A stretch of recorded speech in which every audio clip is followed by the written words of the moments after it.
what I think people need to imagine is they need to imagine their business kind of like a temple, right? A self sustaining temple that needs money, right? In order to keep recruiting. I'm really building this up to make it seem as though I've gotten a lot of patience from this, right? When in reality, the number of patients that actually book immediately after or even within like a few hours of me coming off air, I would say it's not really anything. It's not Yeah. really anything. Arrive as a king, be treated like something, and then be remembered as a gentleman. My guest today watched her parents' business fail, not because they didn't work hard enough, but because nobody knew they existed. So then she built her own practice and did the exact opposite. Dr. Anna D, welcome to the Joe Show. Thanks for having me. Your parents came to the US as immigrants. Your mother worked in a garment factory and your father was a waiter and a chef. Is that correct? Yep, exactly. When you were growing up, what did you absorb about work and money just from watching them? Well, from watching them, it was basically, the time you put in, the labor you put in is the dollars that you get out of it, right? And so they were working very like laborious jobs where it's just like, you go to work, you get a certain amount, and then you come back and, you save up. But the reason why my parents ended up, opening up a gift shop, which ultimately didn't really work out, was because actually that one of our aunts opened up her own gift shop, and me and my siblings thought that was so cool that they like owned so much stuff in the gift shop. So then we encouraged our parents to like open up their own gift shop. So they opened up their own gift shop out in Ridgewood, Queens, and they were there 7 days a week, like 9 to 8 p.m., like 7 days a week, and just working really, really hard. But at the end of the day, the amount of business they got was just kind of correlated to luck and the weather and whether or not people were able to find stuff in the pharmacy next door, the big chain pharmacy next door, or not, right? So a lot of the times they wouldn't even really make rent or anything, right? So it was pretty tough to see that they weren't in control over their marketing. So by the time I opened up my own, business, they also didn't really have any like advice other than to put ads on the newspapers, which, was very antiquated. Yeah, yeah, that's true. I remember the newspaper ads days back in high school. So a lot of people I see just think that if they work hard, that they'll succeed, that they can't possibly fail. But you've had firsthand experience that that's actually not the Yeah. case. It's pretty devastating as a kid, I imagine, watching your parents go through that. you know like we don't really know even to this day like the numbers or the struggles that led them to decide that okay, this is enough, this is not making us anything. Mm. But you were saying like how sometimes it's hard to like work really hard and then like not really see results from it, and it could be kind of really disenchanting. However, I do think that working very, very hard is good at the beginning of a business, because when I started my chiropractic business, it was actually in the middle of COVID.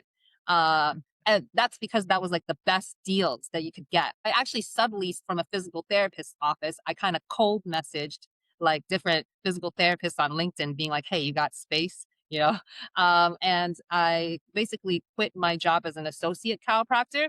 And then I subleased from a physical therapist. And then I just kind of, asked them, I was like, what are your hours? And they were like, well, we've got, two physical therapists here and our hours are 7 a.m. until like 7:30 p.m.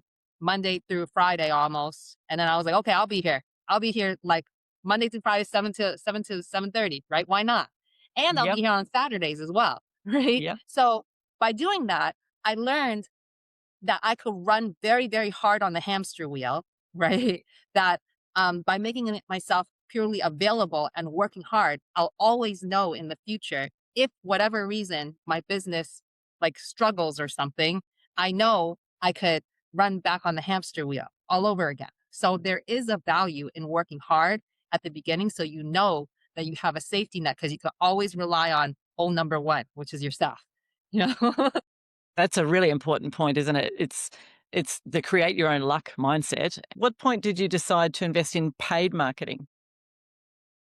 So um at some point so basically the marketing that I did has actually primarily been on Instagram.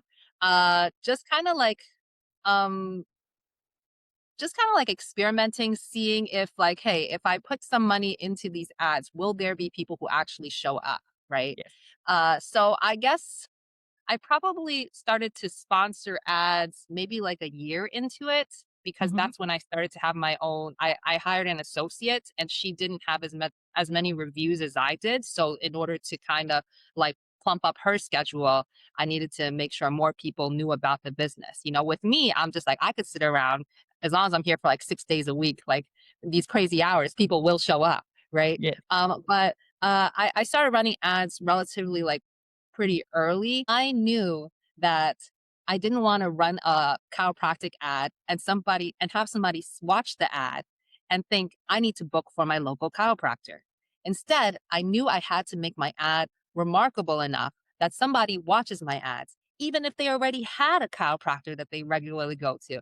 And they're like, wow, this is remarkable. This isn't just somebody getting their neck cracked and, and that's it, right? Instead, it's somebody who looks like they have their life together. And I mean the patient, right? A patient that looks like they have their life together, going, at a beautiful office space, and they themselves are getting a very relaxing treatment, right? And that looks like no other chiropractic visit I've ever seen before. And I envision myself as this person, right? And I'm going to come to this place because this person has their life together. I want my life together. So, what you'll see from my videos that I put out, it's always have you ever read Building a Story Brand by what is it, Donald Miller? Donald Miller, He yes. I love he changed my life. Any listeners need to go listen to him. Oh, well, listen to his audiobooks, read his audiobook. It basically says that the patient or the client is the hero of the story. You Yes. want people to not think of yourself, the provider, as the hero of the story, but rather, paint a timeline of how this person who could be you is going to be better if you went, right? So we don't want to learn about knee problems. We don't want to learn about the spine. We don't want to learn about surgeries. We just want to see a happy person enjoying themselves, right?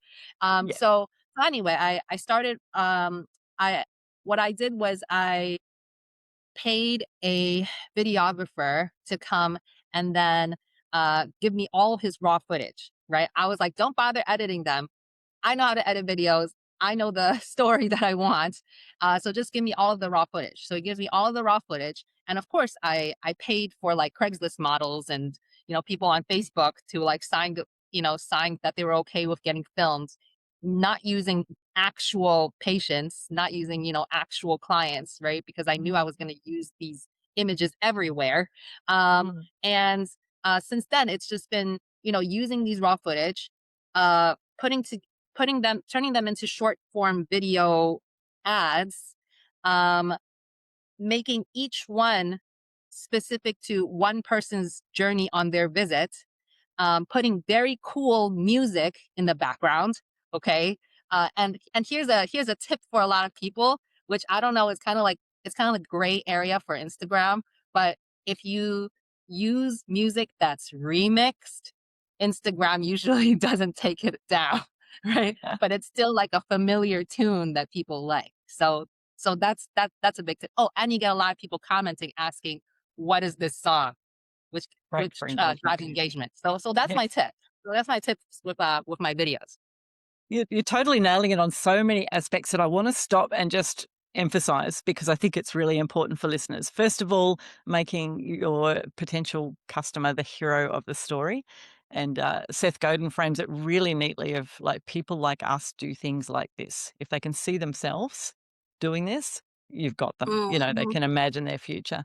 So, and definitely setting up who you're targeting with the quality of what you did, with the Mhm. footage and the environment and the music. All of that is brilliant.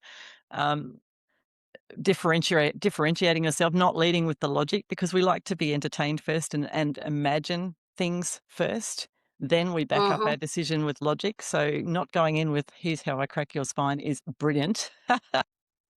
See Just a lot nailing of it on every front. I love it.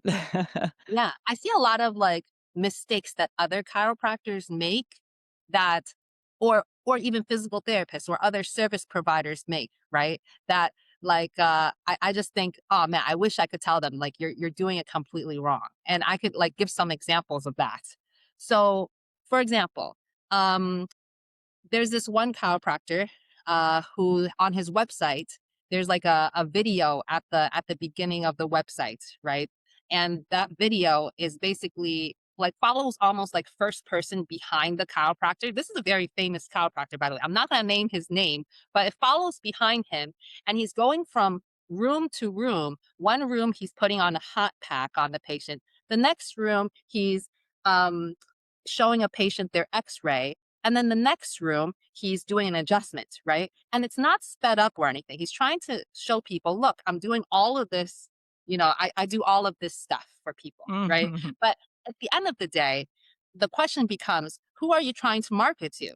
Are you Mm, trying to be a chiropractor marketing to other chiropractors that you could be this busy? Or mm, are you trying to market for patients to come to your office? Because if a yeah, patient went on your website and saw this video, they're going to think, oh, this chiropractor is seeing multiple patients at once, right? He's not giving me an individual attention. I don't want exactly. to go to this run of the mill chiropractor, right? So that's why it's so important to not make yourself the hero of the story, which was essentially what he was doing. So the second one was actually a video that a physical therapist friend showed me. She was like really excited to show me a video she paid a videographer for to advertise her clinic. So the video begins, okay? The video begins with just like the street corner sign of like Fifth Avenue and 14th Street, right? So it's just like 3 seconds of Fifth Avenue and 14th Street, right? And we've already lost interest here, right? Like people don't have that type of attention span. Like, but anyway, and then it's behind somebody as they're walking down the street and opening up the doors to the front to yeah, you're already like shaking your head, right? Opening up the doors to the front reception, right? And even then, the patient still has no idea, the customer still has no idea what this business is, right? And then they see a friendly reception lady wave at them, hi, right?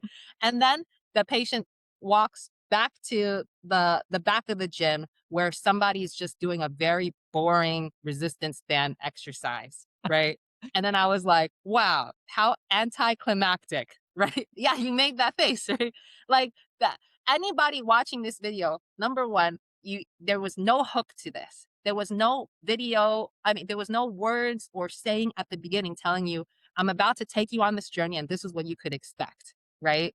It was just basically uh, somebody walking and traveling to somewhere uneventful, right? Very, very boring, right? When instead you could say, like at the beginning, um, I my life completely changed as I went to this place or something, right? So then you're like, okay, I'll follow along with this. But even then, oh Mm. my God, never make a video of like signs and somebody walking in through your front door, right?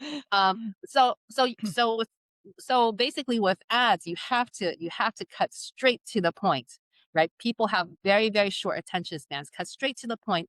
Tell people at the beginning what they could expect for the rest of the video. What I love to do is just have like, even just like 3 words at the beginning, which doesn't finish a sentence. So you have to watch the rest of the video in order to finish it, right? For example, one of mine that's targeted for men goes something like, uh, arrive as a king, be treated like something, and then be remembered as a gentleman, right? Oh, So well those are done. like 3 different things, Bravo. right? So it was enough to have somebody be like, oh, arrive as a king, and then like the second part, and then finish off, be remembered as a gentleman. And it's like, oh, okay, I want to feel this way. I see where this is going. This was a satisfactory video. But anyway, like And this straight this is away, this you is called out again your ideal client, somebody who's already confident, arrive as a king. You know, yes, you didn't call exactly. somebody out who's curled up in the corner and feeling like a miserable failure and needs an alignment to sort their life Exactly. out. Well done. Exactly. If you're a king, you're going to watch this, right? And to see what you end up as, because you're going to end up even better than what you started at. Instead of like, I'm at the corner of Fifth Avenue and 14th Street, I'm going to end up downtown. Like, what, who knows where that video could have led, you And know? not just the right type of client in appreciating the work that you do, because obviously chiropractic still feels a bit niche to some, and you do need to sort of hook the people in who will go with it. But by saying arrive as a king, you're already filtering out people who will have cost objectives as well if they don't value it enough and think that there's enough worth in chiropractic. You know, you don't have to have that argument. So you've just with what like a cat swatting away, a silly toy. Mhm. You've just swatted away that objection with that first line. It's very good. A lot of business owners here, invest in your business and intellectually they're nodding their heads. But when somebody says, okay, you're probably going to need to start by spending $4,000 or $5,000 a Oh, month, yeah. they Uh, they recoil. Something in their gut just freaks out. What do you think's happening in their heart and mind in that moment? I'm so excited for you to ask me this. So, the thing is, when people spend money on their business, sometimes they think of it as money out of their own pocket, right? Or they connect it to their own historical relationship with money, right? So let's say your parents like took a whole day to make $50. Let's say your grandma used to go to the diner and only get like a ham and cheese for like $2 to try to like save money, right? And then go home and drink like, very cheap stuff. Like basically a lot of people connect money towards their historical relation, whether it was that their parents were frugal or they were frugal or that they worked a minimum wage job in the past. So they think that they know the value of a dollar and they're not willing to let go of it, right? When in reality, what I think people need to imagine is they need to imagine their business kind of like a temple, right? A self sustaining temple that needs money, right? In order to keep recruiting, more people to believe in it and for it to stay afloat. And when it comes to that, like we as business owners, right, as employees of that temple need to think of ourselves as like monks of this temple. And if the temple is requiring money, then we can't think of it as, oh no, this is money out of my own pocket. It's instead the temple generated this money and the temple is asking for money back, and you just simply have to be the middleman that just delivers to the temple what it needs, right? You cannot think, oh, it needs $2,000 for this. Oh, but it used to take me 2 summers to make $2,000 when I worked that summer job at the mall, right? No, instead you have to give the business what it needs and not have any connection to it, because sometimes when you do that you start to discover, wait a minute, this is, and I heard this from a YouTube video from Alex Hormozy. He goes, "This is an infinite money generating, like money printing machine, right? I put in $1 in, and I end up getting $5 back, right? So it's you have to actually put money in order to generate money back out, right? But of course, you have to be responsible with like scaling that, right? And like realizing what stuff works and what stuff doesn't. And because some things are actually relatively pretty easy to see results from. And for example, with Instagram ads, right? At least with me, I could see results from it. Sometimes it's not results right away. You have to realize that some things are for more like brand awareness, right? Raising your brand authority. You're getting followers from Instagram, whatever. But then there are other businesses there are other outlets that you spend money on that might end up being a waste, right? That might just be a total drag, that might be so much friction. For example, I recently tried to use LinkedIn and I spent a lot of money on LinkedIn. And I did hire somebody to try to figure out LinkedIn for me, but it still felt like we weren't getting results from LinkedIn, right? So basically, LinkedIn was just this like I imagine it as like if there's like a little gauge of like, is this making my business go to like 100, right? Or is this barely moving the needle and I'm putting so much effort, so much fire to the flame trying to move it, right? When at the end of the day, if I just put fire into the flame for Instagram, it just moves so much easier, right? So that's the thing. If you're putting money into something and it seems like it's not working, it might just be this is not for you, right? Try something else. Put money in something else. You don't have to be literally everywhere. You don't have to be on people's TV and in their mailbox and you know in their hands. If if you can master one platform and there's no friction, then hooray, you've got your infinite money generating machine. That's right. There's 2 Yeah. things there. I think you can test organically by repurposing for every platform and see if something takes, and then you can go, "Okay, there's it. There's we'll snip that Mhm. a bit more," you know? And that doesn't sort of cost a lot in the way of ad budget. The other thing I think a lot of business owners don't think enough about the lifetime value of their customer and don't really know how to calculate that. So they'll look at an ad campaign and say, "Oh, it cost me this much an ad spend to get this appointment." And they might say, "Well, that's, 50% of my fee," or whatever it turns out to be, the percentage, Mhm. and conclude that that's not worthwhile. But what they're not doing is thinking, well, if they're providing what that client needs and they come back for years or whatever the time frame is that they Mhm. generally stay for, and calculating that into the equation, then you're talking infinite money printing machine, and you can start to build a more robust system around that. As Oh far as yeah. Instagram ads, how do you do things like, client retention? How do you look after that?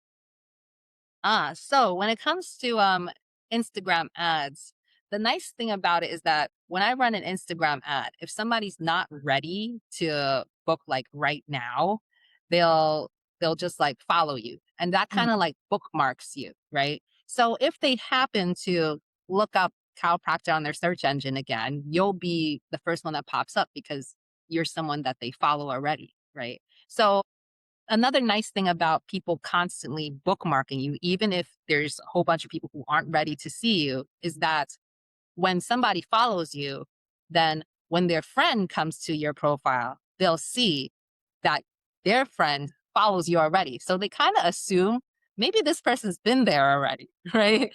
Like they might not ask them, "Hey, did you go here? What was your experience like?" Right? But if they notice that like 2 or 3 of their friends already follow you, it just raises social your proof. brand authority so much. So that's Yes. another reason why I like Instagram so much, right? Because this doesn't happen with LinkedIn. LinkedIn, like people don't really follow a company that they saw an ad for, or they don't really like, care too much about their connections opinions as much as their friends opinions, right there.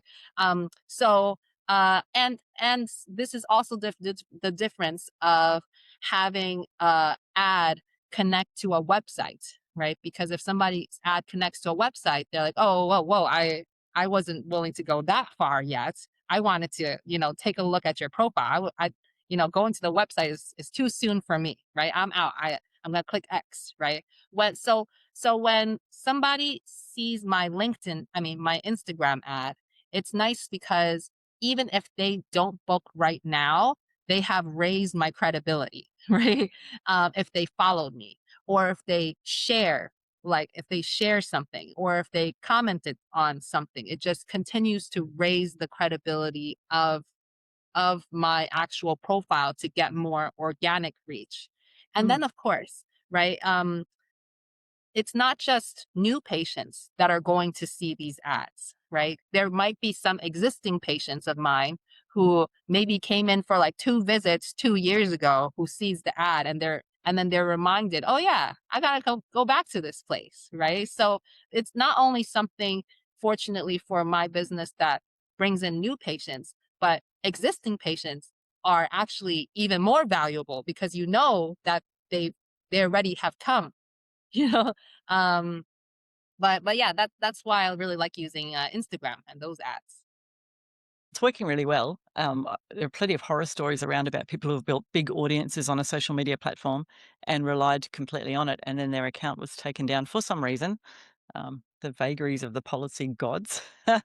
What would you Mhm. do? Do you have a backup plan if something happens to your Instagram account?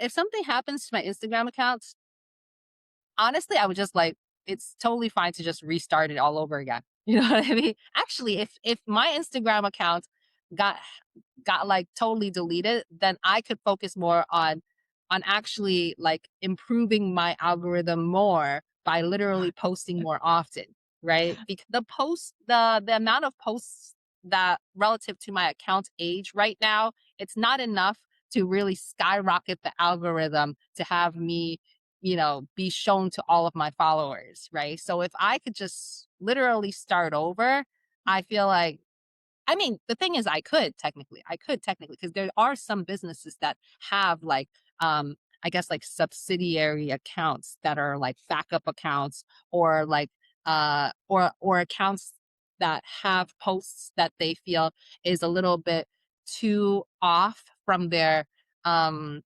from their main accounts that they open up like a side account that's like with like different content. So it's honestly never too I guess if push comes to shove and I had to create another account, I don't think there'd be really any problems with that. I love the way you attacked that immediately, just went, "No problem." You do a Yeah, lot of yeah. TV and podcasts as well, and, how big a part of your customer acquisition do you think that plays, compared to the organic work on Instagram that you do? That is a great question because a lot of people think that if you're on TV, when people see you on TV, or the phone must go off the hook, right? And people are like, "Oh my God, you're in New York City, you're on multiple channels, right? So you're on channel 2, you're on channel 5, you're on channel 11 8 times already." By the way, this is true. This is all actual channels I've been on, right? Yes. And people just imagine that the 5-minute segment of you being on it, people have their phones out and they're ready to book for you immediately, right? And even your publicist and even the channel will give you like an estimated value based on how many viewers were watching. Uh, of how valuable that runtime was, right? And they're going to say, "Oh, this was like worth like $20,000 for like a commercial if they wanted to spend, 30, like, if, like this is like $20,000 worth of like time because you were on TV for like 4 minutes, right?" So, anywho, I'm really building this up to make it seem as though I've gotten a lot of patience from this, right? When in reality, the number of patients that actually book immediately after or even within like a few hours of me coming off air, I would say it's not really anything. It's not Yeah. really anything. Yeah, yeah. Yeah, you've nailed it. The way I Which see might that sort of PR is for, like, authority on your website so that when yeah, people from Instagram go to your site, they go, "Oh my goodness, she must know what she's talking about because she's done this." exactly, But you're right, exactly. And exactly. you don't necessarily really need authority from TV, right? Actually, with me, I just kind of do it because it's kind of it's fun, right? And I have found that I do have a little bit of a budget to be able to pay a publicist to get me on TV because that's also another question people have. People think that like, oh wow, these news stations are reaching out to you. Wow, you must be such a great chiropractor because these news stations are reaching out to you and they're having you come multiple times. Wow, right? Well, like, how do you do it? Who are you messaging from the news station, right? And it's like, behind the scenes, I have a publicist who has lots of connections, who's constantly pitching me over and over and over, and constantly hearing crickets back until she finally is able to land something for me, right? So that's the thing. A lot of like my friends are like, "Oh my God, you're on TV. How do I get on TV?" And it's like, you have to pay a publicist on retainer, and it's not going to be guaranteed that you're going to be on TV neither. You know, like you could have months where you're not on TV, right? And you could be on TV, but then realize but then people realize that you're not media trained enough.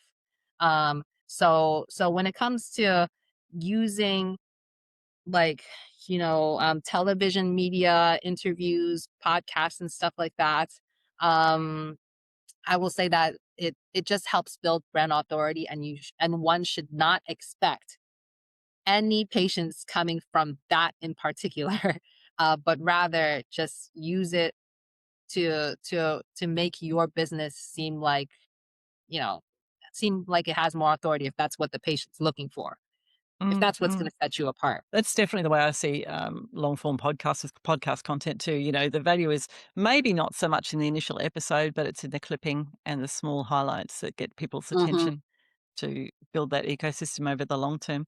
If you were thinking about a business person who thinks, I know I need to start marketing my business properly, you know, just at that stage, but I've got 5,000 things to do this week and just feeling a bit overloaded, what would you tell them is the one thing that they should do right now? Everybody's business is different, right? Some people could say, I am completely word of mouth or whatever, right? But in reality, it's it's like you are word of mouth because you've made yourself available for people to book for you, and um like you've done good work, and that is your marketing, right? You've convinced people to refer people, or something. um i I guess, like, let's see. One thing that people don't pay enough attention to, I think, might be Google My Business profile. If I had to choose like one thing, right? Um, s- some people have had business for like years, but then their Google My Business profile just looks like, are they even open? What are their hours? Right? Not even a website attached to it. Nothing. Right? They might have a Instagram. They have a website, but then it's their business. Their my their Google My Business profile just looks like, a warehouse. It's just like people aren't even sure of what you're trying to sell there. Right? When Mm. in reality, it's so easy to just make sure that that's set up. Make sure your website's on it. Make sure you get a couple of reviews on it. Uh, Make sure that you have some photos on it.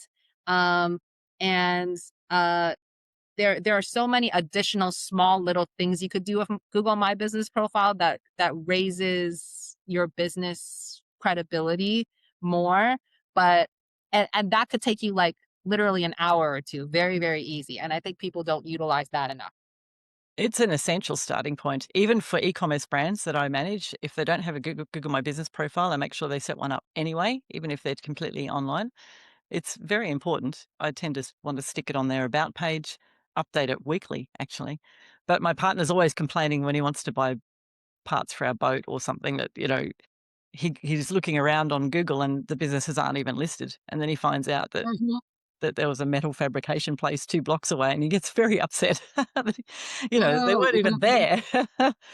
So it is mhm. a very, very good advice. Thanks for that. I like it. What would your parents be most surprised by when they look at what you've built now?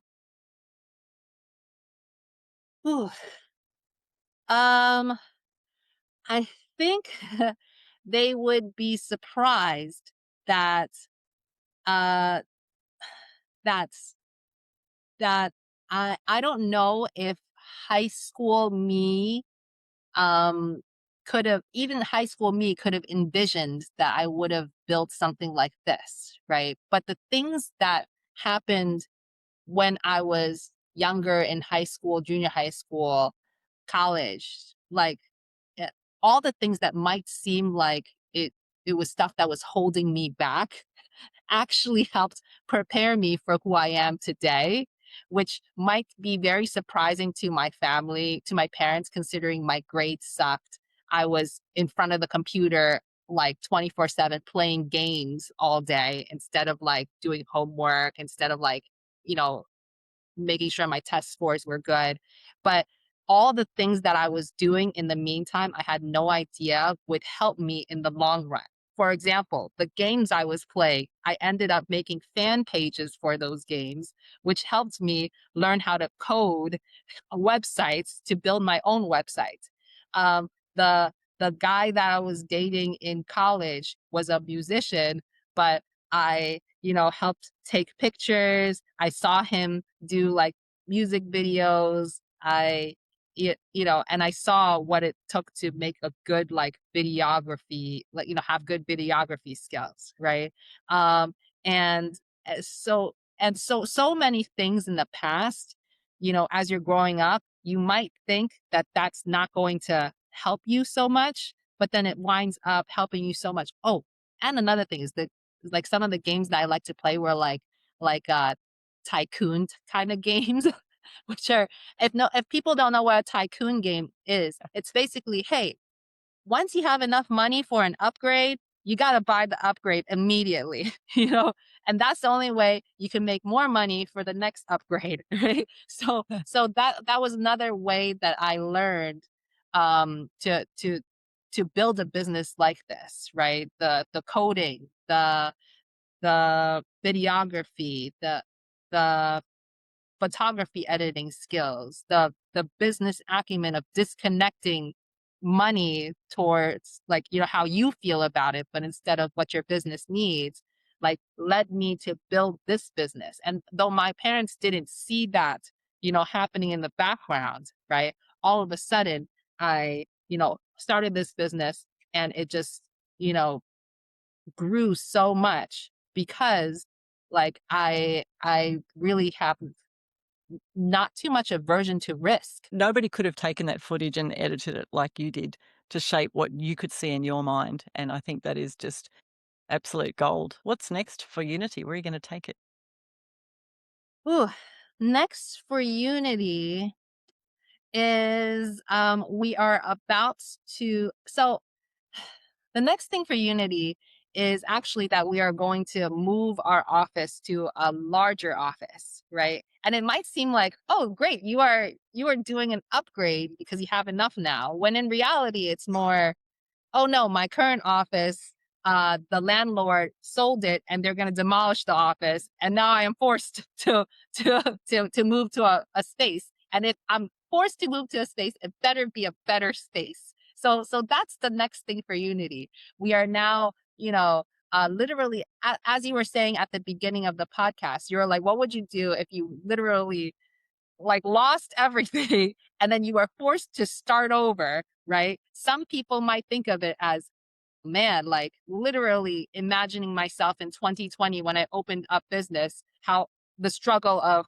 like reopening the business. But no, instead, now it is 2026 and I am about to open a version 2 of my business with all of my knowledge that I had in the past 6 years of business so I could start off fresh, but prestiged, as in now I'm starting off of a higher playing field, right? So that's what's next for Unity. Just we are, moving to a new office. We're going to experiment with now being in the same office as a well, in the same building as like a gynecologist, as a pain management doctor, just like experimenting with referrals. So that's something that we hadn't really experimented with. But yeah, exciting new things in 2026 for us. That is. Where can people connect with you online? What's your Instagram handle? So our Instagram handle is Unity Chiro Wellness. Okay, we'll And make then sure our in the website description. is unitycw.com. You could book online. We take insurance. All the good things. I just love your ultimatum. If something's a challenge, you come back with, "It better be better." Yeah. Yeah. Dr. Anna D, thank you very much for your time today. I loved it. Thank you so much for inviting me. I really enjoyed it as well.